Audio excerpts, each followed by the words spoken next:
उड़ान तो भरनी है, चाहे कितनी बार गिरना पड़े। सपनों को तो सच करना है, चाहे खुद से भी क्यों ना लड़ना पड़े। हेलो नमस्कार।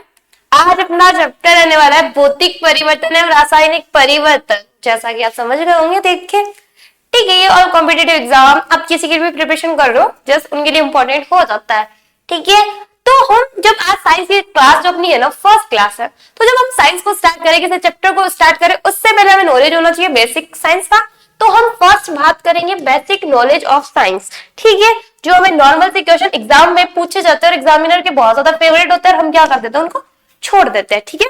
तो अपने सामने जैसे कि इंट्रोडक्शन क्या रहेगा, विज्ञान का अर्थ क्या होता है। विज्ञान को अगर आप संधि विच्छेद करो तो क्या आएगा, वी प्लस ज्ञान। वी यानी कि विशेष, वी यानी विशेष, और ज्ञान मतलब आप जानते हो नॉलेज, ज्ञान आपका, तो विशेष ज्ञान कोई क्या बोलते हैं, विज्ञान। या फिर आप किसी डेफिनेशन की बात करो तो हम बोलते हैं प्रकृति के सुव्यवस्थित एवं क्रमबद्ध ज्ञान को हम क्या बोलते हैं, विज्ञान बोलते हैं, ठीक है। अब अपने पास ये डेफिनेशन जब हम एमसीक्यू क्वेश्चन कर रहे हैं तो हमारे सामने नहीं देखने को मिलेगी, बट जैसे कि ये क्वेश्चन आ सकता है, विज्ञान दिवस कब मनाया जाता है, तो आपको याद होना चाहिए कब मनाया जाता है, 28 फरवरी को मनाया जाता है। और किसकी याद में मनाया जाता है, तो किसकी याद में, सीवी रमन की याद में मनाया जाता है, ओके। और आगे देखें तो हमें साइंस की ना कितनी शाखाओं में बांटा है, साइंस को हमने कितनी शाखाओं में बांटा है, तो हमने उनके टुकड़े कर दिए कितने, 3। कौन कौन से, बायो, केमिस्ट्री और फिजिक्स। हमने साइंस को कितने टुकड़ों में बांट दिए, 3 में, ठीक है। बायो के जनक कौन है, अब हमें यहाँ पे क्या पूछे जाएंगे, जनक पूछे जाएंगे। तो बायो के जनक यानी पिताश्री कौन थे, तो अरस्तु थे। कौन थे बोलो, अरस्तु थे। केमिस्ट्री के जनक कौन थे, तो कौन थे, लेविशियर थे। और ये क्वेश्चन पूछा गया एग्जाम में, तो प्लीज यहाँ पे भी पढ़ा करो। ये नहीं कि जो हमें टॉपिक दिया हुआ है हम वही पढ़ ले, नहीं, हमें बेसिक नॉलेज होना चाहिए, ठीक है। केमिस्ट्री के जनक हो गए लेविशियर, फिजिक्स के जनक कौन हो गए, न्यूटन, ठीक है। और कुछ नोट करने वाली बात है, बायो जो शब्द है ना वो किसने दिया था, ले मार्ग और टेविरेशन ने दिया था। उन्होंने क्या दिया, बायो वर्ड का मार्ग यानी ले मार्ग, ठीक है। टेविरेशन और किसने, टेविरेशन ने। और एक और क्वेश्चन आता है कि मॉडर्न फिजिक्स के कौन है जनक, तो वो कौन हो जाएंगे, आइंस्टीन। कौन है, आइंस्टीन। और एक और क्वेश्चन पूछा जाता है चिकित्सा विज्ञान के जनक, तो चिकित्सा विज्ञान के जनक कौन है, हिप्पोडेटस। कौन है, हिप्पोडेटस। इसी के साथ हमारा जो बेसिक इंट्रोडक्शन साइंस का था वो हुआ खत्म।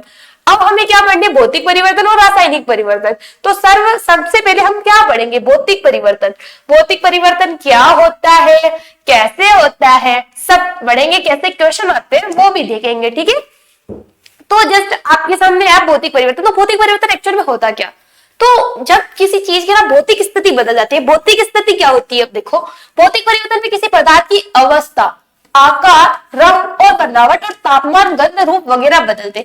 भौतिक स्थिति क्या होती है, जैसे कि मैं जिस अवस्था में हूं, मैं जिस रंग में हूं, जिस आकार में हूं, जिस बनावट में हूं, तापमान में, तो यहाँ पर डिफरेंट किसमें आएगा, जैसे कि अवस्था में, आकार में, रंग में, बनावट में, तापमान में, गंध में, रूप वगैरह बदलते हैं। यहाँ पर भौतिक परिवर्तन में ये सब चीजें बदलती है। पदार्थ का रूप बदलता है, लेकिन रासायनिक पहचान वही रहती है। मान लो जैसे कि अपने पास है जल, ठीक है, ये है H2O। अगर मैं इसको जमा दूं तब भी क्या रहेगा, H2O। भले वो बर्फ बन जाएगा पर उसकी रासायनिक पहचान नहीं बदलेगी, तब भी वो क्या रहेगा, H2O, यानी कि उसका रूप बदल जाएगा, लेकिन जो रासायनिक पहचान है ना वो वही की वही रह जाएगी। भौतिक परिवर्तन में कोई नया पदार्थ नहीं बनता है। जब भौतिक परिवर्तन होता है तो कोई नया पदार्थ नहीं बनता है। जैसे कि मैंने लकड़ी लिया, लकड़ी का गट्टा लिया और उसे मैंने तोड़ दिया, मान लो तोड़ दिया, टुकड़े हो गए, फिर क्या, लकड़ी तो रहेगी, हाँ थोड़ा सा आकार डिफरेंट हो गया, पहले वो बड़ा था अब छोटा हो गया, बट उससे कोई नया पदार्थ बना नहीं। वो लकड़ी के कुत्ते ही तो बने, लकड़ी थी और अभी भी लकड़ी है, तो इससे आपको कोई नया पदार्थ नहीं देखने को मिलेगा। भौतिक परिवर्तन प्रतिवर्ती होते हैं, यानी आप इसको रिवर्स ले सकते हो। जैसे कि मैंने जल लिया, उसको जमाया, तो वो क्या बना, बर्फ बना। अब मैं चाहूं तो इस बर्फ को वापस पिघला के क्या बना सकती हूँ, जल बना सकते हो ना। तो यहाँ पर ये वापस रिवर्स हो सकता है, यानी परिवर्तन प्रतिवर्ती है।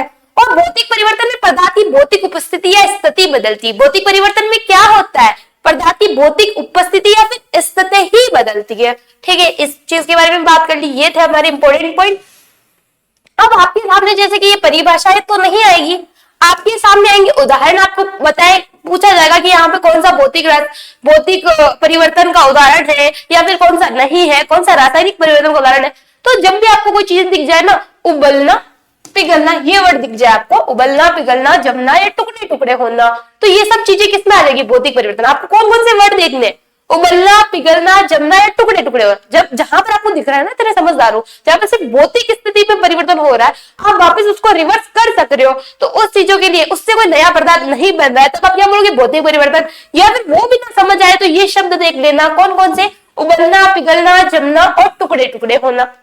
ओके, अब जैसे उदाहरण है पानी का जमना या उबलना, मोम का पिघलना।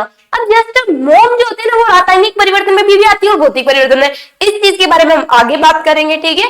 कागज का टुकड़ा फाड़ना, अब जैसे मैंने कागज को फाड़ दिया, ठीक है, तो फिर भी कागज ही रहेगा, उससे कोई नया पदार्थ नहीं बना, बस उसके टुकड़े टुकड़े हो गए, ठीक है। तांबे को खींचकर पतला तार बनाना, अब मैंने तांबे को खींचा और उसका पतला तार, फिर भी वो तांबा ही है, उसका कुछ भौतिक स्थिति में परिवर्तन, उसमें क्या हुआ, सिर्फ भौतिक स्थिति में वो पहले छोटा था, क्या हो गया, लंबा सा हो गया, ठीक है।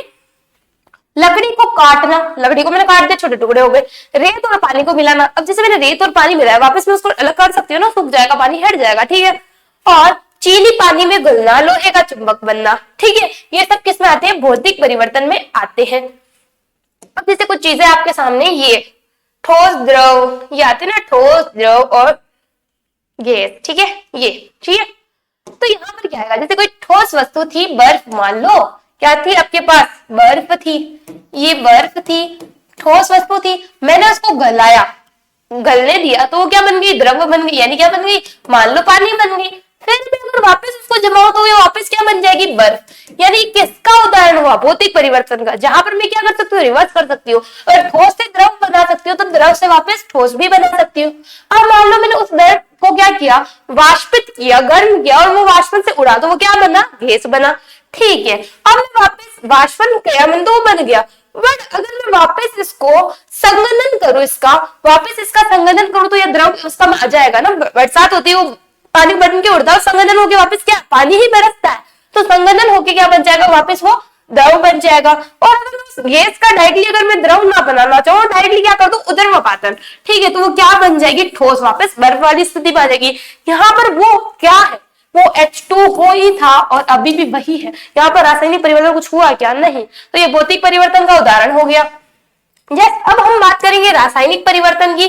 तो रासायनिक परिवर्तन क्या होते हैं, तो जब कोई पदार्थ है ना किसी दूसरे पदार्थ से मिलता है और नया पदार्थ बनाता है, तो उसे रासायनिक परिवर्तन। यहाँ पे कोई नया पदार्थ नहीं बन रहा था, वही पदार्थ था, बट यहाँ पे कोई पदार्थ मिलेगा किसी के साथ, जैसे लोहे पे जंग लगना, लोहे पे जंग लगा, जैसे Fe था, Fe2 था लोहा, उसके साथ क्या मिला, ऑक्सीजन और H2O, और क्या मिल गया, अपनी जल मिल गया, तो ये क्या बन जाएगा, Fe3Fe2O3 है ना, यही बनेगा ना, जंग बन जाएगा, ठीक है।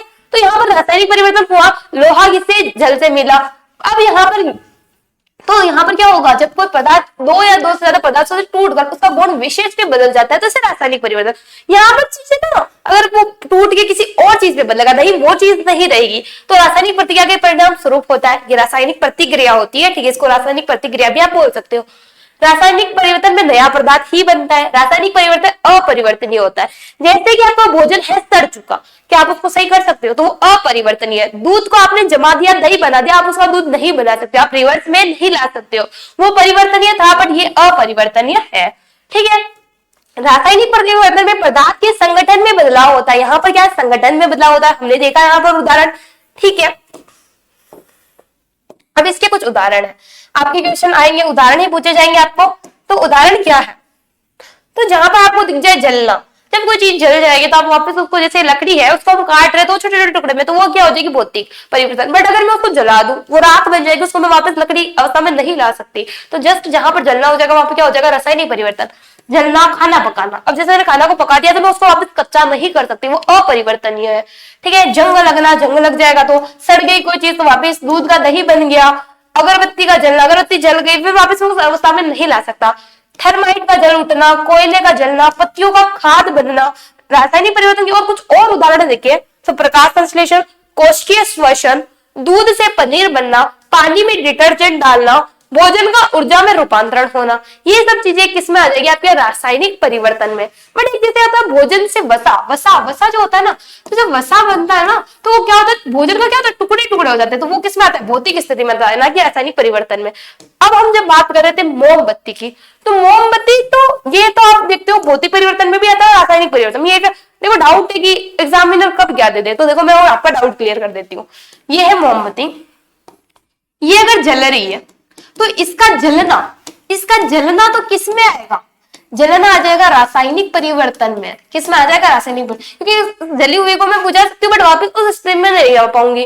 पर अगर ये मोम का पिघलना, अगर ये मोम जो पिघलेगी ना उससे मैं वापस मोम बना सकती हूँ ना, जो पिघलेगी वो उससे मैं वापस बना सकती हूँ, तो ये किस में आएगा, भौतिक परिवर्तन में। ठीक है, किस में आ जाएगा, भौतिक परिवर्तन। तो आपको क्या याद रखना है, जब मोम का जलना हो तो रासायनिक परिवर्तन पे टिक करना, और जब पिघलना हो तो भौतिक परिवर्तन पे आपको टिक करना है।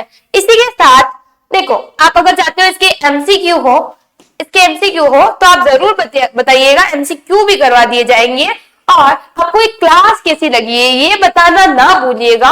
इसी के साथ thank you so much and तक क्लास को देखने के लिए। प्लीज कमेंट जरूर कीजिएगा क्लास कैसी लगी, और अच्छी लगी हो तो लाइक कीजिएगा, और अगर न्यू हो ना इस चैनल पे तो सब्सक्राइब करना ना भूलिएगा। न्यू चैनल है तो प्लीज सपोर्ट कीजिएगा। Thank you so much.